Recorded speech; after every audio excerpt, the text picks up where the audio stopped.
大家好，这个在吃炒菜的胖女孩就是我。在我帅老公的宠爱下，体重一直稳定在不到300斤。在东平的第2天，起来就快中午了。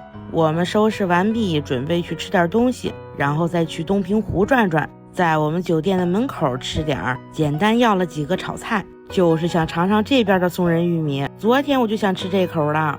他们这边的松仁玉米跟我们那边的不一样，这边用的玉米粒儿是糯玉米粒儿。看看这量真的太大了，一共点了3个菜，每个都是这么大盘子。鱼香肉丝里面的肉还是不少的，都是小瘦肉。我就是爱吃肉。我老公知道我喝不了烫水，先给我晾上了3杯。这男人真是那个，看看我自创的鱼香肉丝盖饭，端着盘子在他扒拉着吃呢。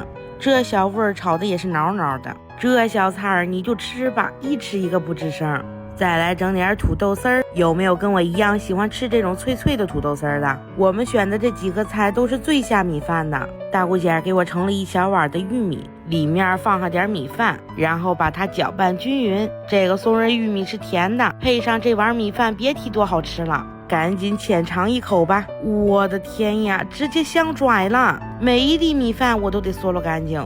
他们2个的搭配怎么能这么好吃？看看我整的这块肉，这也太大块了吧，都没有切断。这种大口吃肉的感觉简直不要太爽。盘子里面的这些全部扒拉干净，然后把我的玉米粒拌饭倒到盘子里面吃。筷子啥的几乎咱都用不到，有个小勺就行。这个玉米的汤汁是甜甜的，我要把它们全倒我的碗里来。我又续了一点米饭，汤有点倒多了，一会儿拌起来呢不太方便，我先把它喝完。现在可以放心的挖着吃了。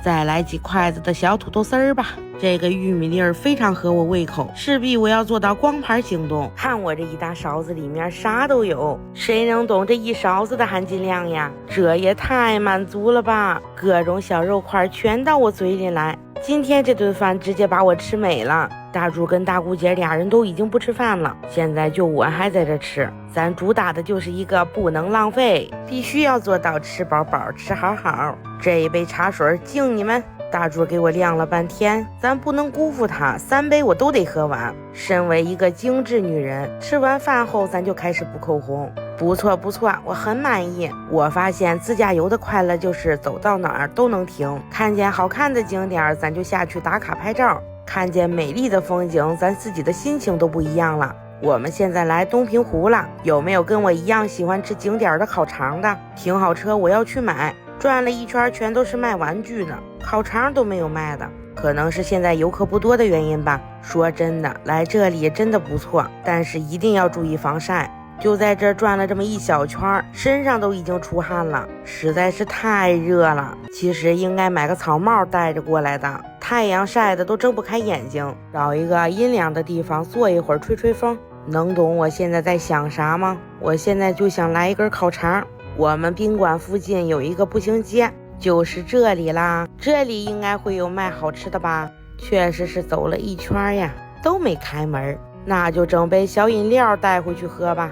逛了一大圈，现在回酒店睡觉。我想想明天去哪玩呢？去一趟白佛山吧。好了，姐妹们，就这样吧，咱们明天见。记得点赞关注哦。